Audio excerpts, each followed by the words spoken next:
Terdapat sebuah dunia di mana manusia dan pet jiwa hidup berdampingan, tumbuh subur sebagai tuan dan makhluk yang dipanggil. Guntur yang kelam dan angin menari-nari di tanah yang dikenal sebagai Pulau Mimpi Buruk. Di sebuah fasilitas, 100 anak yang ketakutan dan menangis berkumpul dengan pakaian yang nyaris tidak menutupi tubuh mereka. Para penculik, yakni orang dewasa berjubah religius, sedang membuka lingkaran sihir di atas tanah. Di tengah kerumunan anak-anak tersebut terdapat seorang anak laki-laki tak kenal takut bernama Yuki. Ia menuturkan bahwa mereka hanyalah subjek eksperimen yang akan berpartisipasi dalam eksperimen pertarungan ke-10. Salah satu lingkaran sihir memanggil monster serigala raksasa. Yuki menjelaskan bahwa mereka menjadi objek eksperimen kejam yang bertujuan merangsang pertumbuhan pet jiwa jahat yang dipaksakan masuk ke dalam tubuh mereka. Jika perkembangan sang anak tidak secepat pet jiwa jahat di dalamnya, maka pet jiwa itulah yang akan memangsa mereka. Tak peduli apakah pilihannya adalah terbunuh atau dimangsa, Yuki bersumpah ia akan bertahan hidup apapun yang terjadi. Pemimpin wilayah itu, Diakon Carol, berdiri di atas panggung tinggi untuk memberitahu anak-anak bahwa hari ini adalah ujian kebugaran fisik. Ia mengumumkan bahwa karena hanya 50 orang yang akan melanjutkan pelatihan, maka separuh dari mereka akan mati hari ini. Ia menyatakan bahwa anak-anak harus menikmati manisnya kematian seolah-olah ujian itu sendiri adalah sesuatu yang terhormat. Monster serigala yang dikenal sebagai serigala pemburu menerjang ke arah anak-anak dan memangsa lengan salah satu dari mereka. Kepanikan pun pecah, banyak di antara mereka berlari sambil menangis. Sementara itu, Yuki menganalisis situasi saat ia berlari dan menyimpulkan dari penampilan serigala pemburu itu bahwa ia telah mencapai tahap ke-8. Ia menyimpulkan bahwa mereka tidak bisa melawan monster itu secara langsung dan harus berusaha menghindarinya hingga hanya tersisa 50 anak. Para pria berjubah tertawa saat melihat anak-anak berlari dan mati. Yuki berpapasan dengan anak bernama Saun yang mencurigakan karena tidak berlari. Yuki memperingatkannya bahwa monster itu sudah berada di belakangnya. Dengan senyum sinis, Saun tiba-tiba mencengkeram lengan Yuki dan melemparnya ke arah mulut sang buas. Yuki mendorong tubuhnya menjauh dari arah serigala pemburu itu, berhasil menghindari serangannya dan melarikan diri lagi. Ia menyadari tidak bisa berlari lebih cepat dari monster itu. Ia menunduk, namun punggungnya berhasil dilukai oleh cakar tajam sang monster. Rasa perih yang menusuk membuatnya sadar bahwa aroma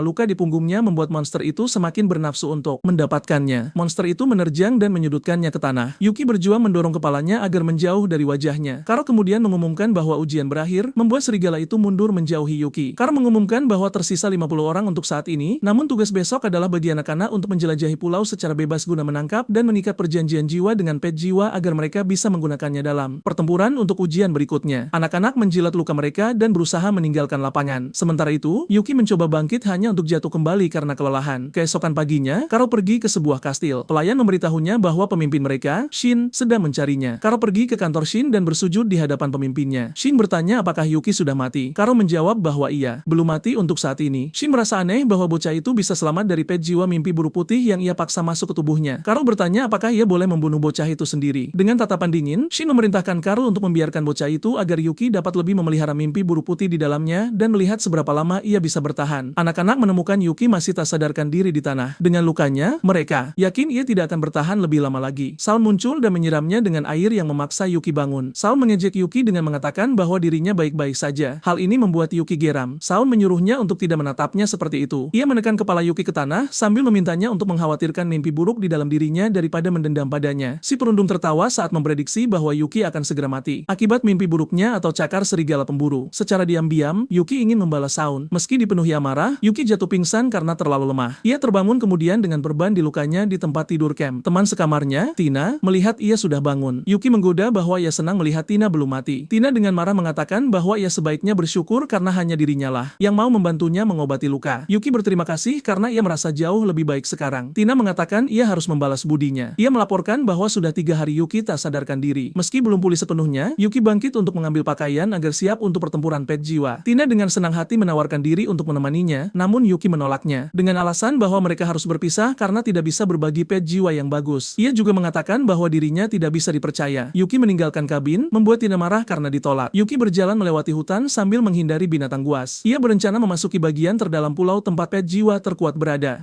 Ia sampai di ladang tanaman merambat yang lebat. Salah satu tanaman merambat menariknya ke dalam. Ia terluka oleh duri-duri saat ditarik masuk. Di pusat ladang tanaman merambat itu terdapat iblis duri, yaitu pet jiwa tipe tanaman merambat. Yuki menebas tanaman itu, melepaskan cengkeraman dari kakinya, dan mundur dari iblis duri. Makhluk itu mencoba mencambuknya dengan lengan tanaman merambatnya, tapi ia berhasil menghindar. Yuki bersyukur serangan monster itu membuka jalan di ladang tanaman merambat tersebut. Ia berlari cepat, namun ia tidak menyadari bahwa ia berlari ke tepi tebing. Ia jatuh dan beruntung dahan pohon menyangkut di bajunya sebelum ia ia menghantam tanah. Dahan itu patah, membiarkannya jatuh dengan kepala terlebih dahulu. Yuki merasakan binatang buas berada di dekatnya dan bersembunyi di balik pohon dengan belati siap beraksi. Ia lega melihat itu hanyalah seekor rubah awan merah kecil. Yuki mengusir rubah awan merah itu. Ia mengeluh tentang bagaimana rubah itu bukanlah jenis pet setia yang akan ia cari untuk bertempur. Kemudian, Yuki memanjat pohon untuk melihat hutan. Ia melihat pet jiwa yang disebut mandril sedang minum di tepi danau dan berpikir untuk menjinakkannya. Seorang anak mendekatinya dan menawarkan perjanjian dengannya, namun si mandril justru mengejarnya. Yuki menilai anak itu bodoh karena membuat binatang itu marah. Yuki membuat kandang dari kayu dan menggantungnya di pohon sebagai perangkap. Ia meninggalkan pecahan inti jiwa di bawahnya sebagai umpan karena kebanyakan pet jiwa memakannya. Ia menunggu setengah hari, namun tidak ada pet jiwa atau orang yang datang. Seekor cacing hijau jatuh menimpanya dan ia memberinya makan roti lalu memeliharanya. Kemudian, Yuki bersemangat melihat pet jiwa datang. Ternyata itu adalah rubah awan merah dari sebelumnya, jadi ia tidak menjatuhkan kandangnya. 2 hari kemudian, seekor rubah bintang biru muncul, spesies yang sama dengan yang terakhir kali memakan umpan. 4 hari kemudian, rubah lain yang mengambil umpan tersebut. 7 hari kemudian, rubah hijau datang. Yuki sangat marah karena tidak ada yang datang selain rubah. 10 hari kemudian, ia melihat lagi rubah berwarna lain datang. Kali ini, ia menjatuhkan kandangnya, tapi rubah itu menghindar sebelum kandang mendarat. Yuki sangat marah dan mengejar rubah tersebut. Cacing di bahunya memuntahkan tali sutra yang mengikat kaki rubah itu, melumpuhkannya. Yuki memuji cacing itu dan mengatakan ia senang telah memeliharanya. Yuki menangkap rubah kecil itu dan menyatakan akan memakannya untuk makan malam. Ia kemudian melihat simbol bulan sabit di kepalanya dan menjadi tertarik. Ia ingat bahwa semua rubah yang ia lihat selama ini memiliki simbol yang sama di kepala mereka dan bertanya-tanya bagaimana beberapa spesies rubah memiliki tanda yang sama. Ia ingat pernah membaca buku tentang pet jiwa dan bagaimana yang langka dapat melakukan mutasi khusus untuk berubah menjadi spesies yang lebih kuat. Ia menyadari bahwa rubah yang ia miliki sekarang adalah rubah yang sama sejak awal dan telah bermutasi beberapa kali dalam beberapa hari saja. Ia sangat antusias karena pet jiwa yang bisa bermutasi terus-menerus memiliki potensi tak terbatas. Yuki mengaktifkan lingkaran sihir untuk membuat perjanjian dengan rubah itu. Rubah kecil itu memukul lingkaran sihir yang bercahaya, mematahkannya dan menggagalkan upaya perjanjian tersebut. Yuki yang frustrasi membuka lingkaran sihir baru lagi dan bersumpah akan menjadikan rubah itu sebagai pet jiwanya. Butuh waktu lama hingga ia benar-benar kelelahan dari semua upaya yang gagal. Ikatan sutra rubah itu putus, jadi Yuki mengejar binatang kecil itu. Ia mengejarnya sampai larut malam, di mana ia dituntun kembali ke wilayah berbahaya iblis duri. Rubah itu terlempar dari ladang tanaman merambat yang lebat. Iblis duri menggunakan lengan tanaman merambatnya yang panjang untuk menyerang baik Yuki maupun rubah itu, tapi mereka dengan cepat menghindar. Iblis itu keluar dari wilayahnya dan melemparkan batu-batu berat ke arah mereka. Hampir saja rubah itu tertangkap oleh tanaman merambat, tapi Yuki melihatnya datang dan menangkap rubah itu sebelum monster itu melakukannya. Namun, ini membuat Yuki kehilangan keseimbangan hingga terguling ke tanah yang dingin. Ini membuat mereka terbuka untuk dicengkeram oleh tanaman merambat iblis itu dan diangkat dari tanah. Iblis itu mengguncang mereka dengan keras saat berada di udara. Yuki memberitahu rubah itu bahwa ia saat ini terlalu lemah untuk bertahan hidup di pulau itu, dan ia menawarkannya untuk menjadi makhluk terkuat di dunia jika ia membuat perjanjian dengannya. Ia membuka lingkaran sihir dan memintanya untuk menerima perjanjiannya. Rubah itu menutup matanya yang tenang dan setuju dengan cakarnya untuk mengonfirmasi perjanjian itu. Ini secara instan meningkatkan kekuatan baru rubah itu, membuatnya mampu membebaskan diri dari tanaman merambat. Sementara itu, Yuki diseret ke mulut lebar iblis itu, di mana si bocah melihat bahwa di bagian langit-langit mulutnya adalah tempat kelemahan inti jiwa monster itu berada. Rubah itu berlari menuju mulut monster itu dengan kecepatan kilat dan mencakar inti jiwa dari mulutnya. Monster itu melemah dan benar-benar pingsan. Rubah itu melolong ke arah bulan terang di atas bangkainya. Yuki mengambil inti jiwa iblis duri di tanah. Ia melemparkannya ke rubah itu agar dimakan dan menjadi lebih kuat. Anak laki-laki lain justru menangkapnya, dan ia memiliki kelabang raksasa di sisinya sebagai pet jiwa. Yuki memberitahu anak bernama Jang bahwa inti jiwa di tangannya adalah miliknya. Jang memberitahu bahwa inti hijau itu tidak mungkin baginya karena rubahnya tidak mungkin cukup kuat untuk mengalahkan iblis duri. Yuki melihat dari tangan Jang bahwa ia juga memiliki inti jiwa dari atribut binatang. Yuki memberitahu bahwa ia tidak menginginkan inti jiwa iblis duri lagi, tetapi ia menyarankan agar mereka berduel dalam 2 hari untuk inti jiwa masing-masing. Jang bertanya apa yang menghentikannya untuk membunuhnya dan mengambil intinya sekarang juga. Yuki memperingatkan bahwa Karo melarang mereka untuk saling bertarung kecuali dalam duel dan bertanya apakah ia berani melanggar perintah itu. John dengan enggan mundur tetapi mengancam akan membunuhnya dalam duel 2 hari lagi. Yuki kembali ke camp di mana ia menunjukkan rubah cahaya bulan barunya kepada Tina. Gadis itu bertanya nama apa yang akan ia berikan. Yuki berpikir sejenak dan menamainya Moxie. Rubah itu menjadi bersemangat sehingga Tina tahu bahwa ia menyukai nama barunya. Yuki membaca tentang rubah cahaya bulan dan melihat bahwa itu dianggap sebagai pet jiwa yang lemah. Tina bertanya apakah ia yakin ingin rubah cahaya bulan sebagai sekutu melawan kelabang Jang karena cakarnya tidak bisa merobek baju zirah berdaging kelabang itu. Yuki tidak khawatir dan yakin ia bisa membuat Moxie lebih kuat dalam 2 hari ke depan. Tina tersipu saat ia bertanya apakah Yuki ingin ia bergabung dengannya dalam pelatihan. Ia melihat dan menyadari bahwa Yuki sudah tertidur, jadi ia tidak menjawabnya. Tina khawatir Yuki ceroboh dengan membuat perjanjian dengan pet jiwa yang dikenal lemah. Namun, ia senang karena Moxie terlihat sangat lucu. Keesokan paginya, Yuki dan Moxie berjalan ke hutan. Mereka berhenti di sebuah pohon di mana Yuki memberitahu Moxie untuk mencakarnya guna meningkatkan kekuatan serangannya. Moxie menyerangnya, tapi hanya meninggalkan bekas goresan permukaan. Yuki yang kecewa, meminta petnya untuk melanjutkan. Rubah itu mencakarnya berulang kali, hanya menyisakan goresan belaka. Ia berhenti karena mendapat serpihan kayu di bawah cakarnya. Yuki menandai tanda silang pada pohon itu dengan belatinya dan menyuruh Moxie untuk terus memukul titik yang ditandai sampai pohon itu patah. Rubah kecil itu memukulnya berulang kali meskipun kenyataannya hal itu sampai pada titik yang menyakitkan anggota tubuhnya. Menjelang matahari terbenam, rubah kecil itu telah membuat bagian atas pohon itu jatuh. Yuki memuji Moxie atas pencapaiannya. Ia meminta rubah itu untuk kembali ke ruang pet jiwa. Moxie berubah menjadi cahaya yang masuk ke dalam tubuh Yuki. Dijelaskan bahwa ruang pet jiwa adalah ruang di dalam jiwa di mana pet dapat disimpan dan pulih lebih cepat. Yuki bertanya-tanya apakah ia bisa menemukan tanaman obat yang bagus di gunung. Kemudian, ia kembali ke rumah. Kampnya di mana ia menggiling tanaman obat yang ia temukan. Ia memberitahu Tina bahwa luka ikatan di pergelangan tangannya berasal dari cedera saat mengumpulkan tanaman obat. Ia menjelaskan bahwa tanaman obat biru tua digunakan sebagai ramuan penyembuhan ajaib untuk memungkinkan cakar Moxie yang patah tumbuh kembali dan menjadi lebih tajam dari sebelumnya. Ia menyatakan bahwa Moxie akan menjadi lebih kuat. Sehari kemudian, Moxie sudah pulih. Rubah kecil itu mengayunkan cakarnya ke tanah, yang meninggalkan bekas tajam. Yuki mengangkat petnya ke udara dan merayakan betapa cakarnya telah mencapai tingkat tahap akhir. Tina memberitahu Yuki bahwa Chang sudah menunggunya di luar untuk berduel. Yuki yakin ia akan menang. Seorang diakon dan berbagai anak berkumpul untuk duel. Yuki belum ada di sana, jadi banyak anak mengira ia pengecut. Teman dekat Jiang, Sora, bertanya-tanya apakah Yuki akan datang. Jenna meyakinkannya bahwa ia akan menang jika bocah itu datang. Yuki tiba bersama Tina. Tina melaporkan kepada Yuki bahwa teman Jen, Sora, memiliki ular bersisik tingkat tinggi sebagai pet jiwa. Diakon mengumumkan bahwa duel akan segera dimulai. Kedua petarung saling berhadapan. Keduanya memanggil pet individu mereka dari bidan jiwa mereka. Kelabang mengayunkan ekornya, tapi Moxie menghindarinya. Moxie kemudian menggunakan kecepatan cepatnya untuk mengitari kelabang. Ia kemudian menggunakan cakarnya ke seluruh baju zirah kelabang itu. Jiang memerintahkan petnya untuk menggali ke bawah tanah. Serangga itu melakukannya dan meninggalkan lubang dari tempat ia masuk. Tina memberitahu Yuki untuk menyuruh Moxie lari karena serangan kelabang adalah yang terkuat saat muncul ke permukaan. Yuki mengabaikan peringatannya, membuat gadis itu kesal. Yuki menutup matanya untuk memusatkan persepsi kekuatan jiwanya. Ia bisa merasakan di mana kelabang itu menggali di bawah tanah dan bagaimana ia sudah berada di dekat bawah Moxie. Ia dengan cepat memerintahkan Moxie untuk melompat menjauh. Sesuai prediksinya, kelabang itu muncul di dekat Moxie. Moxie memanjat monster itu seperti menara dan menghantamkan cakarnya ke sana dari dadanya. Jiang memperingatkan Yuki bahwa itu tidak ada gunanya karena baju zirah daging kelabang itu terlalu kuat untuk ditembus. Ia memerintahkan kelabangnya untuk membunuh rubah itu hanya agar petnya mati karena luka di dadanya. Rubah kecil itu bersorak atas kemenangannya. Jiang menyangkal kenyataan. Ia sangat marah hingga ia mengeluarkan belati dan berlari menuju Yuki untuk membunuhnya. Tina berteriak khawatir pada Yuki saat Jiang menerjang ke arah bocah itu. Jiang hendak menghunuskan pedangnya, tapi Moxie melompat ke arah dirinya dan mencakar pedang itu dari tangannya. Ini meninggalkan luka di lengan Jiang. Yuki memperingatkan Jiang bahwa ia akan mati jika ia melangkah satu langkah lagi. Jiang menggertakkan giginya karena marah, namun dengan enggan memberikan inti jiwa yang dimenangkan Yuki kepadanya. Yuki hendak pergi, tapi Sora dengan marah menghentikannya. Ia memanggil ular bersisiknya di depan umum di hadapan Diakon. Yuki khawatir mereka tidak bisa menghadapi ular bersisik tahap keempat. Ia hendak menyerang Yuki dan Moxie, tapi anak-anak lain berteriak bahwa sesuatu sedang terjadi pada Jiang. Jiang berlutut saat ia merasakan rasa sakit yang luar biasa. Sora berlari ke arahnya dan bertanya apa yang salah. Angin kencang mendorong Sora menjauh. Jiang kemudian diselimuti oleh angin yang mengitari dirinya. Dari dalam angin muncul pet jiwa jahat. Pet itu merantai Jong dan meraih lehernya. Kekuatan hidup bocah itu keluar dari mulutnya. Anak-anak lain mengenali makhluk itu sebagai mimpi buruk. Semua orang menonton dengan ngeri. Diakon menjelaskan kepada anak-anak bahwa kekuatan jiwa Jiang tidak lagi cukup untuk memberi makan mimpi buruk. Jadi itu memangsa jiwa inangnya. Mimpi buruk itu terbang menjauh dari Chiang, yang kini terkuras seluruh energinya. Mimpi buruk itu mengaum, mengancam semua orang. Anak-anak panik, mengira mereka akan mati. Diakon melangkah maju mendekati mimpi buruk itu. Ia membuat mantra yang menyedot mimpi buruk itu ke dalam piring emas dengan lingkaran sihir terukir di atasnya. Monster itu menghilang seolah tidak terjadi apa-apa. Diakon memberitahu semua orang bahwa mereka dibubarkan dan bahwa duel apapun tidak diizinkan sampai ujian berikutnya. Sora yang marah meneriakkan nama Yuki dan bersumpah kepadanya bahwa ia akan membalaskan dendam Jiang pada hari ujian. Yuki memberitahu mereka akan melihat siapa di antara mereka yang akan mati pada saat itu. Sora meneriakkan nama Yuki lagi dengan murka. Beberapa minggu kemudian, Moxie kini cukup kuat untuk mengalahkan pet jiwa bunga berduri milik Tina tanpa masalah. Yuki meyakinkannya bahwa Moxie hanya bukan lawan yang baik untuk iblis. Bunga berdurinya karena spesialisasi rubah itu adalah kelincahan. Tina memberitahu bahwa bunga berdurinya sangat tangguh sehingga tidak banyak yang bisa mengalahkannya. Yuki bertanya pada Tina siapa saja satu-satunya orang yang bisa mengalahkan bunganya. Ia kesal karena Yuki tidak tahu apa-apa tentang lawan terkuatnya, tetapi menjelaskan bahwa hanya ada 4 anak yang memiliki pet jiwa yang cukup tangguh untuk mengalahkan bunganya. semuanya, dan daftar itu termasuk ular bersisik Sora dan serigala pemburu Saun. Yuki mengingat Saun sebagai anak yang melemparkannya langsung ke serigala pemburu dan bersumpah akan membalas dendam. Tina melihat ia sedang berpikir dalam-dalam dan mengganggunya. Ia memberi selamat karena kini menjadi salah satu yang terkuat di pulau yang dijamin lulus ujian. Yuki memberitahu ia akan pergi ke pulau bagian dalam untuk mencari tanaman obat medis. Tina kembali kesal pada bocah itu karena pergi tanpa mengucapkan terima kasih atas pujian yang ia berikan. Yuki berjalan melewati hutan. Wormy si cacing keluar dari mantelnya. Yuki bertanya apakah ia lapar, tapi cacing itu pergi ke tangannya dan memaksanya ke satu arah untuk menunjuk sesuatu. Di dekat sana, dua anak di bawah Saun sedang berjalan dan mengeluh karena mereka dipaksa oleh bos mereka untuk terus berpatroli di area tersebut. Namun, mereka suka karena Saun cukup kuat untuk menggunakan 3 pet jiwa sekarang yang berarti tidak ada yang bisa mengganggu mereka selama berada di bawahnya. Mereka bersemangat dengan janji bos mereka untuk menempatkan mereka di 10 besar penyintas pulau sambil juga menimbulkan kerusakan parah pada anak-anak lain. Yuki bersembunyi saat ia mengamati keduanya. Ia ingat bahwa mereka yang bisa membuat perjanjian dengan 3 pet jiwa berada di peringkat atas master pet jiwa. Ia berpikir tentang bagaimana ia tidak bisa membiarkan Saun mendapatkan pet jiwa ketiganya karena ini berarti ia akan terlalu kuat untuk dikalahkan. Ia bersembunyi di semak-semak dan mengikuti kedua anak itu. Moxie memukul salah satu anak hingga mati dalam sekejap mata. Yuki kemudian muncul di hadapan anak yang tersisa. Anak itu memanggil pet jiwa monster batu miliknya dan membiarkannya menyerang Yuki sementara ia lari. Wormy melihatnya mencoba memanggil Saun, tapi Wormy menghalangi mulutnya dengan jaring sutra. Yuki memerintahkan Moxie untuk menghabisi anak itu saat ia teralihkan. Anak itu ingin memanggil monster batunya, tapi tidak bisa karena ia tidak bisa berbicara. Moxie membunuh anak itu, meninggalkan monster batu yang tidak tahu harus berbuat apa sekarang. Ia meninggalkan tuannya tanpa mempedulikan pembalasan untuk mantan tuannya. Yuki mengejek anak mati itu karena pet jiwanya bahkan tidak peduli padanya. Yuki bertanya pada Wormy apakah ia bisa mencari tahu apa yang dilakukan anak-anak lain. Wormy melompat ke semak-semak sampai mencapai area di mana Saun dan dua rekannya berada. Saun merasa sesuatu sedang mengawasi mereka, jadi ia memerintahkan salah satu anteknya untuk pergi memeriksa yang lain di kelompok mereka dan membunuh mereka. Saun dan letnannya, tim yang lelah, memanggil pet jiwa tipe binatang mereka untuk mengepung pet jiwa tipe binatang penghasil api yang dikenal sebagai ekor api. Saun memerintahkan tim untuk menduduki ekor api dengan pet taring bajanya sementara ia menyelesaikan pekerjaan dengan serigala pemburunya. Diam-diam, tim merasa kesal karena bosnya membiarkannya melakukan pekerjaan yang lebih berat. Taring baja terus membuat mangsanya tetap berada di tempat yang diperintahkan. Saat sedang teralihkan, Saun membiarkan serigala pemburunya menyerang ekor api. Serigala itu berdiri tegak di atas mangsanya. Tim bertanya-tanya mengapa Chen yang hilang belum kembali. Saun meyakinkannya bahwa mereka tidak perlu khawatir karena Chen adalah yang terkuat ketiga di antara mereka. Bayangan mendekat, jadi tim mengira Chen sudah kembali. Keduanya terkejut saat mereka melihat itu adalah Yuki dengan senyum percaya diri. Tim merasa ngeri dan gemetar memikirkan bahwa ia membunuh Chen dan yang lainnya. Saun, di sisi lain, menunjukkan bahwa ia senang mereka terbunuh karena itu berarti ia tidak akan bertanggung jawab atas mereka lagi. Saun memerintahkan tim untuk menyingkirkan Yuki, tetapi anak itu mengatakan taring bajanya tidak lagi memiliki kekuatan setelah pertempuran terakhirnya. Saun berbisik padanya bahwa ia berjanji akan membiarkannya memperoleh pet jiwa ketiga setelah mencapai titik itu jika ia membunuh Yuki dan rubahnya sekarang juga. Diam-diam, tim tahu bahwa bosnya hanya menggunakannya. Rubah Yuki dan taring baja tim saling menyerang. Moxie yang gesit dan binatang itu saling beradu cakar. Yuki bisa melihat Moxie telah mendapatkan luka dari bentrokan itu dan mulai kalah. Ia memerintahkan petnya untuk menggunakan kemampuan pesonanya. Moxie menutup matanya untuk berkonsentrasi. Saun yakin kemampuan itu tidak akan berhasil karena taring baja sudah berada di tingkat tahap ke-8. Taring baja menerjang ke arah Moxie sementara ia berkonsentrasi. Yuki juga berkonsentrasi. Ia membuka matanya, membuat Saun merasa ada sesuatu yang tidak beres. Ia memerintahkan tim untuk memberitahu petnya agar menutup matanya. Sudah terlambat karena mata Yuki telah menempatkan pet itu ke dalam trance hipnotis. Moxie menyerang taring itu saat sedang lumpuh, membunuhnya. Yuki kemudian melemparkan belatinya ke dahi tim, membunuhnya juga. Saun menyadari bahwa Yuki sekarang berada di tingkat prajurit roh, yang berarti ia sekarang dapat mengaktifkan kemampuannya sendiri yang disebut teknik jiwa dengan mengonsumsi jiwanya atau menggunakan kemampuan pet jiwanya sendiri. Saun menendang tubuh. Tim menjauh darinya dan mengeluh bahwa ia tidak berguna. Saun yang licik berpikir rubah Yuki tidak bisa bertarung lagi dan menawarkan untuk bergabung daripada saling bertarung. Yuki menolak tawarannya dan memberitahunya bahwa hanya kematian yang menunggunya. Saun tersenyum gelap saat ia memanggil serigala pemburunya. Pemandangan bangkai taring baja memperkuat serigala itu dan menjadi lebih kuat. Saun tampak psikotik saat ia memerintahkan serigalanya untuk membunuh. Moxie dan serigala pemburu saling menatap. Saat pertempuran dimulai, pemburu itu mengirim Moxie terbang dengan serangan cakar. Ia kemudian melakukan serangkaian serangan yang menyakiti rubah kecil itu lebih jauh. Saun memperingatkan Yuki bahwa rubahnya tidak punya kesempatan jika bahkan tidak bisa menyentuh serigala pemburunya. Yuki ingin menggunakan teknik jiwa, tetapi tidak memiliki cukup energi untuk itu. Ia memerintahkan Moxie untuk bersembunyi di semak-semak untuk saat ini. Saun tertawa melihat betapa tidak gunanya rubah itu. Ia kemudian terkejut oleh Moxie yang datang dari atas pohon untuk menyerangnya secara langsung. Serigala pemburu menyerang Moxie sebelum ia bisa mencapai tuannya. Namun, Moxie berhasil melukai serigala itu dalam prosesnya. Saun terkejut rubah itu berhasil melukai serigalanya. Namun ia tersenyum karena tahu ini hanya akan membuat binatang itu lebih ganas. Serigala pemburu yang marah menyerbu ke arah Moxie. Ia mengejar mengejutkan Shaun, Moxie lah yang berhasil memukul serigala itu. Ia memarahi dirinya sendiri karena tidak ingat bahwa rubah itu memiliki kemampuan untuk menyembunyikan bentuk dan kekuatan aslinya. Yuki memberitahu Moxie untuk menyingkirkan penampilan menyedihkannya dan menunjukkan bentuk aslinya kepada mereka. Bentuk Moxie berubah menjadi versi serigala yang lebih dewasa. Shaun terkejut bahwa Yuki berhasil melatih makhluk itu ke tahap ke-9-nya dalam waktu singkat. Tetap saja, bocah percaya diri itu berpikir rubah itu bukan tandingan serigalanya. Ia memerintahkan pet jiwanya untuk masuk ke mode mengamuk. Aura merah serigala pemburu memperkuatnya lebih jauh lagi. Ia menyerang Moxie, tetapi rubah itu hampir tidak berhasil menghindar. Serigala pemburu kemudian mengerahkan pandangannya ke Yuki, membuat bocah itu gugup. Ia menerjang ke arah bocah itu, menyudutkannya ke tanah. Yuki menatap bulan sabit di atas dan memerintahkan Moxie untuk menggunakan esensi cahaya bulan. Moxie menyerang serigala itu, memenggal kepalanya dalam sekejap. Shaun terkejut bahwa Moxie sudah bisa meningkatkan semua statistiknya di bawah bulan. Ia mundur ketakutan. Yuki tersenyum saat ia memerintahkan Moxie untuk membunuh Shaun. Setelah perbuatan itu, Moxie menjilat tuannya seperti anjing yang bahagia. Yuki mengembalikan rubah itu ke bidan jiwa untuk beristirahat. Tiba-tiba, Yuki merasakan rasa sakit yang menyiksa. Rasa sakit itu hanya meningkat saat pet jiwa jahatnya, mimpi buruk putih, keluar dari dirinya. Mimpi buruk putih meletakkan tangannya di leher Yuki. Yuki bermeditasi untuk menenangkan dirinya. Namun tetap saja, cengkeraman mimpi buruk yang menakutkan itu semakin kuat saat melolong lebih keras. Yuki menyuruhnya untuk diam agar ia bisa berkonsentrasi cukup untuk memberinya lebih banyak energi jiwa. Ini membuat mimpi buruk itu marah dan memperkuat penderitaan Yuki. Bocah itu memberitahu dirinya sendiri berulang kali bahwa ia tidak bisa mati. Anak itu terbangun keesokan paginya terkejut karena masih hidup. Ia kembali ke camp senang karena telah mengumpulkan kristal jiwa Viretale. Ia bersemangat untuk Moxie menyerapnya dan menjadi lebih kuat. Anak-anak lain bingung melihat Yuki melompat-lompat saat ia berjalan. Sementara itu, di kastil, seorang diakon melaporkan kepada Carl yang terkejut bahwa Shaun dan rekan-rekannya ditemukan tewas. Carl berdiri dari mejanya karena terkejut. Ia frustrasi dan tidak tahu bagaimana melaporkan ini kepada tua mereka, Shin. Carl bertanya apakah ada petunjuk atau bukti yang dikumpulkan. Pelayan melaporkan bahwa Yuki juga tidak kembali tadi malam. Dengan pet jiwa bocah itu yang lemah, pelayan berteori bahwa ia pasti dibunuh oleh orang luar yang memasuki pulau itu. Carl menyuruhnya untuk mengumpulkan anak-anak. Anak-anak berkumpul di aula pertemuan. Carl memberitahu anak-anak bahwa ujian mereka akan ditunda hingga besok karena orang luar telah mencegat pulau itu. Yuki membenci berita itu karena satu hari tidak memberi Moxie waktu untuk pulih. Carl menyuruh mereka kembali ke kamar mereka dengan senyuman. Tiba-tiba, Yuki didorong dan jatuh ke lantai. Ia melihat dan menyadari bahwa Sora lah yang melakukannya. Sora mengancam akan membunuh Yuki besok jika mereka pernah dipasangkan. Keesokan harinya, ujian dimulai dan Carl memberitahu anak-anak bahwa mereka akan bertarung dalam 2-1 lawan 1 sampai hanya tersisa 10 orang. Carl mengambil nama dari kotak dan mengumumkan bahwa Sora akan bertarung lebih dulu. Anak-anak lain menjadi gugup karena dipasangkan dengan Sora. Sementara itu, Sora menatap Yuki. Kedua anak itu saling menatap. Carl mendapatkan nama lain dari kotak dan hendak mengumumkan lawan Sora. Carl mengumumkan anak bernama Paul sebagai lawan Sora. Paul ketakutan setengah mati. Ia tiba-tiba lari sambil berteriak bahwa ia tidak ingin mati. Carl memanggil serigala pemburu tingkat tingginya. Binatang raksasa itu mengejar anak yang berlari dan membunuhnya. Carl memperingatkan anak-anak lain bahwa mereka akan mengalami nasib yang sama jika mereka lari. Anak-anak berdiri dia memikirkan hal itu. Carl mengumumkan Sora sebagai pemenang secara default. Sora mendorong Yuki saat ia berjalan dan memberitahunya bahwa ia beruntung bukan lawannya. Anak-anak bertarung dalam duel mereka. Mereka yang selamat dari duel tetapi kalah dijatuhi hukuman mati oleh serigala. Carl mengumumkan bahwa Yuki dan Hong akan bertarung berikutnya. Hong meminta maaf kepada Tina karena ia akan membunuh teman sekamarnya. Tina khawatir Hong lah yang akan mati. Hong memasuki area duel dan memberitahu Yuki bahwa ia beruntung rubah cahaya bulannya yang lemah bertahan begitu lama. Yuki merasa ngeri dengan komentarnya. Hong memberitahu Yuki untuk tidak menyalahkannya atas apa yang akan ia lakukan untuk bertahan hidup. Saat Hong hendak memanggil pet jiwanya, Yuki melemparkan belati ke lehernya. Ia jatuh begitu tiba-tiba sehingga anak-anak lain terkejut dan takut. Diakon bertanya pada Carl apa yang harus mereka lakukan sekarang. Carl bertepuk tangan untuk memuji Yuki karena menyerang tanpa ragu. Sementara lawannya terbuka, ia memperingatkan Yuki bahwa trik kecilnya tidak akan berhasil lagi. Tindakan dingin Yuki mengintimidasi anak-anak. Namun diam-diam, Yuki hanya senang ia memberi Moxie waktu untuk pulih. Bahkan Tina berpikir teman sekamarnya adalah yang paling menakutkan di antara mereka. Keesokan harinya, duel berlanjut dan semua orang mengantisipasi siapa yang akan bertarung berikutnya. Yuki khawatir Moxie hanya pulih setengah dari kekuatan biasanya sejak kemarin. Carl menyatakan bahwa hari ini mereka akan mengungkapkan siapa yang akan berada di 10 besar untuk meninggalkan pulau. Yuki dan Jason dipanggil untuk berduel. Tina berpikir Jason akan kalah. Ia memiliki begitu banyak keyakinan pada Yuki sehingga temannya Suzu berpikir ia naksir bocah itu. Jason memanggil Mandy sebagai pet jiwanya sementara Yuki memanggil Moxie. Tina melihat Moxie masih melemah. Tetap saja, ia memberitahu Suzu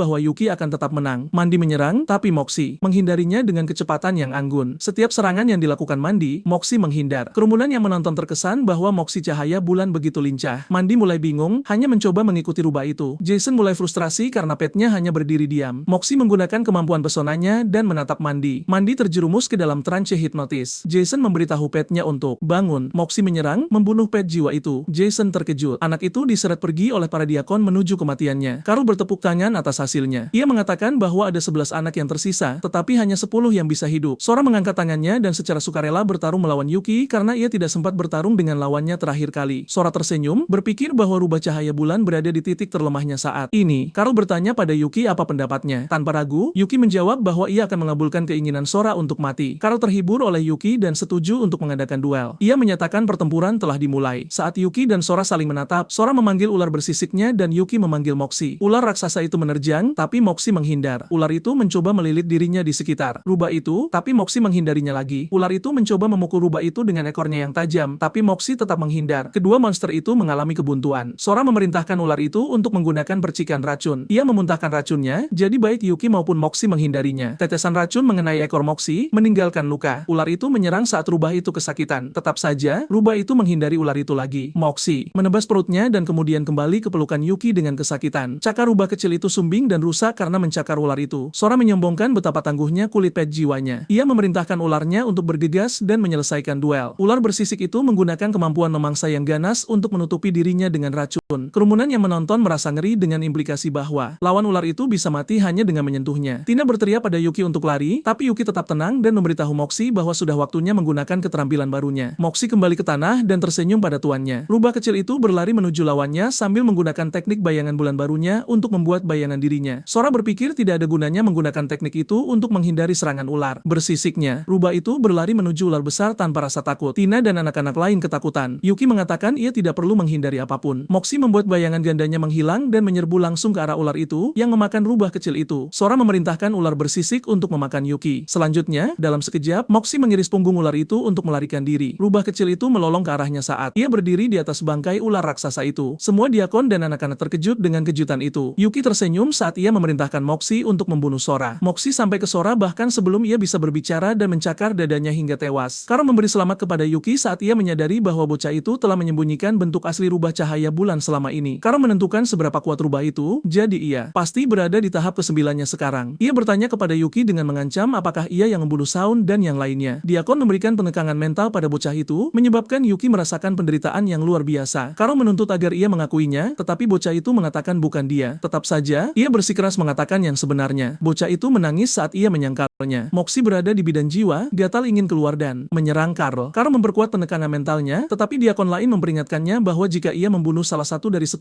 anak, tuan mereka Shin akan menyalahkannya. Carl berpikir tentang apa yang akan dilakukan Shin kepadanya dan meninggalkan Yuki sendirian. Diakon berteori bahwa Carl membenci Yuki karena ia terancam oleh potensi bocah itu untuk melampauinya, terutama karena ia telah memelihara mimpi buruk putih dan masih belum mati. Mereka percaya bahwa Shin tidak akan pernah membiarkan Yuki dibunuh dan akan memberinya posisi yang lebih tinggi daripada Carl. Kedua diakon berencana melindungi Yuki dari murka Carl dan melaporkannya kepada Shin untuk mendapatkan promosi. Mereka berdua gembira memikirkannya. Larut malam itu, Yuki berada di bawah sinar bulan. Ia memegang batu jiwa atribut binatang di satu tangan dan atribut api di tangan lainnya. Ia berpikir bahwa dua batu ini akan memperkuat kemampuan tempur Moxie. Ia percaya bahwa Moxie suatu hari nanti akan berubah menjadi bentuk rubah iblis berekor 9 yang kuat. Rubah cahaya bulan menyerap batu itu ke dalam tubuhnya, membuatnya bersinar seperti api. Tubuhnya mendapatkan tato merah tajam baru. Yuki memberi selamat kepada petnya karena berevolusi ke tahap keduanya. Yuki merasakan ada seseorang yang mengawasi mereka. Makhluk yang mengawasi mereka terbang dari pohon, mengungkapkan bahwa itu adalah pet jiwa tipe kelelawar. Kelelawar itu melolong. Suara lolongan mencapai Moxie dan menciptakan kawah di tempat rubah itu berada. Moxie menatap kelelawar itu. Hanya dengan sekali lihat kelelawar itu dilalap api. Makhluk malam itu jatuh ke lantai dan hancur. Yuki bersemangat bahwa Moxie sekarang memiliki serangan api dan mengelus rubah itu. Ia mengangkat petnya ke udara dan bersorak atas keberhasilannya. Keesokan paginya, diakon memimpin 10 anak ke kapal di laut. Ia memberitahu mereka bahwa mereka menuju ke Pulau Mimpi Buruk Hijau. Anak-anak bersorak dan merayakan saat kapal mereka meninggalkan pulau itu. Yuki, di sisi lain, mengalami mabuk laut dan muntah. Diakon memperingatkan anak-anak untuk tidak terlalu dekat dengan sisi perahu karena mereka akan mendapatkan perhatian dari pet laut yang ganas dan mereka mungkin menyerang kapal. Pet jiwa hiu tiba-tiba melompat keluar dari air menyebabkan Yuki mendorong Tina menjauh. Hiu itu merusak bagian-bagian kapal. Karo menyuruh anak-anak untuk masuk ke dalam. Hiu itu melompat dari air lagi untuk menyerang Karo. Karo menghindar, tapi ia tetap dicengkeram dan ditarik ke dalam air. Diakon khawatir ia tidak akan kembali. Tiba-tiba, Karo bangkit dari laut di atas menara yang terbuat dari air yang berputar. Ia melompat kembali ke kapal dan memerintahkan roh airnya untuk membunuh semua hiu. Pet jiwanya, yang dikenal sebagai roh air, menembakkan air bertekanan tinggi ke hiu, membunuh puluhan dari mereka. Karl tidak membiarkan sisanya melarikan diri dengan membiarkan petnya membuat dinding es yang menghalangi jalan hiu. Pet jiwa air bergerak menuju hiu dan membantai mereka semua. Diakon lain memuji tuan mereka Karl atas seberapa kuat roh airnya telah menjadi. Anak-anak bersorak atas keselamatan mereka. Di sisi lain, Yuki melihat betapa kuatnya Karl dan mengakui bahwa ia tidak bisa mengalahkan Diakon itu sekarang. Perjalanan laut berlanjut dan Yuki tidak bisa lagi menahan mabuk lautnya. Salah satu anak melihat bahwa Pulau Mimpi Buruk Hijau sudah di depan. Mereka mendarat dan menjelajahi kota. Wanita di jalanan mendorong Karl untuk ikut dengan mereka. Karl begitu terpikat hingga ia memerintahkan Diakon lain bernama Zim untuk mengambil alih sementara ia sibuk. Zim memimpin anak-anak di jalanan dan memberitahu mereka bahwa mereka akan dibawa ke Istana Mimpi Buruk di mana mereka akan berpartisipasi dalam duel dengan cabang lain dari kultus mereka. Ia mendorong mereka untuk membuktikan diri guna mendapatkan hadiah yang lebih besar. Zim membawa mereka ke kabin tempat mereka akan tinggal. Ia memberi setiap anak 1 koin emas untuk persediaan yang diperlukan. Yuki berpikir untuk membeli tanaman obat untuk Moxie dengan koin itu. Yuki berjalan melalui jalanan dan tersesat. Ia mencium aroma dan memasuki toko dari tempat asal aroma itu. Ia bertanya kepada pemilik tua toko itu apakah ia memiliki rumput biru surgawi. Pria tua itu menjawab bahwa ia memilikinya dan bahwa ia bisa membeli 1 tanaman seharga 2 koin emas. Yuki menunjukkan bahwa ia hanya memiliki 1 koin emas. Jadi, pria tua itu menilainya sebagai bocah miskin yang tidak layak. Penjual tua itu menyuruhnya pergi jika ia tidak punya uang. Yuki mengeluarkan inti jiwa dari sakunya dan bertanya berapa harganya. Mata penjual itu bisa melihat bahwa inti jiwa itu tidak berasal dari pet jiwa lokal manapun. Ia memberitahu bocah itu bahwa 3 inti jiwa bernilai 1 koin perak dan 5 tembaga. Pria tua itu meyakinkan bahwa ia akan memberinya harga yang adil untuk inti jiwanya. Harapan berkedip di mata Yuki saat ia bertanya kepada pria tua itu di mana ia bisa berburu dan mengumpulkan inti jiwa. Ia sangat bersemangat saat hendak meninggalkan toko untuk pergi ke hutan di selatan. Ia sampai di hutan pada malam hari. Ia menginjak tulang dan mematahkannya, menarik banyak pet jiwa yang marah. Sementara itu, Karl sedang minum dengan Zeni, salah satu pemimpin Pulau Mimpi Buruk di sebuah pub. Zeni bertanya pada Karl apa yang bisa ia lakukan untuknya. Karl meminta agar salah satu pelayannya membunuh Yuki dalam pertempuran pulau dalam yang akan datang. Karl mengamuk tentang bagaimana Yuki telah membunuh 3 pelayan menjanjikannya. Zeni terkejut melihat betapa kuatnya bocah itu untuk melakukan itu, jadi Karl meyakinkannya bahwa pet Yuki hanyalah rubah cahaya bulan. Zeni setuju untuk membiarkan salah satu anaknya membunuh bocah itu. Tawa mereka bergema gelap saat mereka minum sepanjang malam. 2 hari kemudian, penjual tua itu mengingati Yuki dan berpikir ia tidak akan kembali. Ia terkejut melihat Yuki memasuki tokonya lagi, tapi sekarang dengan pakaian compang-camping, bekas luka, dan luka yang diperban. Bocah itu meletakkan sekantong inti jiwa di atas meja sehingga pria tua itu terpana. Pria tua itu menyatakan bahwa ia berhutang 7 koin emas pada bocah itu. Pria tua itu memberitahu Yuki bahwa ia adalah pelayan Pulau Mimpi Buruk pertama yang pernah ia lihat yang telah mengumpulkan 7 koin emas dalam 2 hari. Yuki kecewa karena ia tidak melihat gulungan teknik jiwa yang bisa ia beli di toko. Jadi, ia siap untuk pergi. Pria tua itu menghentikannya dari pergi dan memberitahu Yuki untuk tidak meremehkannya. Ia membawa Yuki ke bagian belakang toko di mana ada lemari. Ia menarik satu pintu lemari yang membuka pintu rahasia. Rahan Yuki ternganga melihat bahwa itu adalah ruangan yang dipenuhi gulungan teknik jiwa dan barang-barang terkait pet jiwa lainnya. Pria tua itu meyakinkan bocah itu bahwa ia memiliki semua teknik jiwa yang ia butuhkan. Yuki bersemangat melihat teknik pembekuan cepat dan memintanya. Ia merasa ngeri saat pria tua itu meminta 5 koin emas untuk itu. Yuki menangis karena ia akan meninggalkan toko dengan semua uangnya sudah habis. Pria tua itu tiba-tiba melemparkannya sebotol obat penyembuh. Penjual itu memberitahu bocah itu bahwa ia melihat potensi dalam dirinya dan ini membuatnya menjadi investasi yang bagus. Dengan kedipan mata, ia meminta agar Yuki berbelanja di tokonya lagi di masa depan. Kemudian, Yuki kembali ke kabin pelayan dan terkejut bahwa itu dalam kehancuran. Yuki kembali ke tempat tinggal mereka dan melihat rekan-rekannya di dalam tampak terluka dan bermasalah. Ia bertanya apa yang terjadi dan Tina mengatakan beberapa mandor memberi mereka beberapa inti jiwa berkualitas tinggi sebagai persiapan untuk turnamen. Beberapa orang dari pulau lain melihat ini dan menuntut untuk menukarnya. Ketika Tina dan yang lainnya menolak, mereka mencoba mendapatkannya dengan paksa dan mereka terpaksa bertarung. Potter kemudian bertanya pada Yuki di mana ia selama ini. Ia juga memberitahunya bahwa turnamen akan diperjuangkan oleh tim. Namun, sekarang setelah pet jiwa mereka semua terluka, mereka berada dalam posisi yang sangat dirugikan. Yuki tampak tidak terganggu dan berjalan dengan tenang ke tangga. Tina menjelaskan bahwa formatnya adalah 10 pet jiwa di kedua sisi bertarung pada saat yang sama. Pelatih tidak bisa berpartisipasi dan pemenangnya mendapatkan teknik jiwa. Yuki mengatakan ia mengerti dan menuju ke atas. Potter menuduhnya terlalu egois. Yuki menyuruhnya untuk tidak khawatir dan bahwa ia akan membantu mereka mendapatkan kembali semua yang mereka hilangkan. Larut malam itu, Tina hampir tidak bisa tidur karena kamarnya membeku. Ternyata Yuki sedang berlatih teknik pembekuan cepat sebelum tertidur. Keesokan harinya, anak-anak menuju arena pertempuran. Saat mereka masuk, mereka diinstruksikan untuk tidak melihat ke atas, karena ini dapat ditafsirkan sebagai tanda tidak hormat. Menonton dari atas adalah master pulau utama, dan tepat di bawahnya adalah kepala masing-masing pulau sub. Duduk di singgasananya, sang master mengatakan ia mendengar Tuan Karl membawa sekelompok anak yang cukup lemah tahun ini. Karl mengatakan bahwa anak-anak yang lebih kuat semuanya mati dalam kecelakaan, dan bahwa ia memiliki 0 harapan untuk kelompok saat ini. Pemimpin pulau sub lainnya mendengar ini dan menertawakannya. Penyiar kemudian menyatakan bahwa pertandingan pertama akan segera dimulai. Potter melihat lawan mereka adalah tim Mung dan mengatakan itu adalah kelompok yang mencuri inti jiwa mereka hari sebelumnya. Pemimpin mereka Fang tersenyum dan memberitahu kelompoknya bahwa mereka melawan orang lemah sehingga mereka bisa bersantai. Potter mengatakan mereka seharusnya tidak takut karena mereka akan memiliki peluang lebih baik dengan kerja sama tim yang lebih baik. Tim saling berhadapan dan memanggil pet jiwa mereka, Rubah Yuki, dan sisa pet rekan satu timnya keluar. Fan sementara itu memiliki binatang baju zirah bersisik sementara kelompoknya memiliki iblis angin dan monster agila. Fan tertawa saat melihat rubah cahaya bulan, meyakininya begitu lemah. Potter memberitahu Yuki bahwa binatang baju zirah adalah masalah terbesar, jadi mereka akan menahannya sementara Moxie menghabisi lawan lainnya. Pertempuran dimulai dan Moxie dengan cepat menyerbu musuh dan menebasnya. Ini memaksa tuannya untuk segera memanggilnya kembali karena takut ia mungkin terbunuh oleh serangan lain. Rekan satu timnya menyebutnya pengecut, tetapi Fan memberitahu mereka untuk tidak teralihkan. Binatang bersisik sementara itu terbukti tak terhentikan. Yuki memberitahu timnya untuk tidak panik dan untuk terus melakukan yang terbaik untuk menghambatnya. Moxie sementara itu melompat dan memenggal kepala monster gila karena terkejut dari semua orang yang menonton. Fan memerintahkan timnya untuk menargetkan rubah itu terlebih dahulu. Binatang bersisik mulai berguling ke arah Moxie yang berlari menjauh. Potter mengatakan mereka akan membantu. Bunga iblis menembakkan beberapa proyektil ke binatang itu sementara pet batu berdiri di jalurnya dan kemudian menghalangi pergerakan majunya. Bunga iblis melempar beberapa tanaman merambat di sekitar binatang bersisik dan bersama-sama kedua pet itu mencoba untuk menahannya agar tidak bergerak. Ini membuatnya terbuka untuk serangan, tetapi Fan tidak khawatir karena sisiknya kuat. Moxie melompat dan menebas binatang itu, menciptakan celah di baju zirahnya yang segera pecah, mengungkapkan sedikit dagingnya. Fan benar-benar tercengang. Yuki memberitahu rekan satu timnya bahwa sekarang ada celah. Pet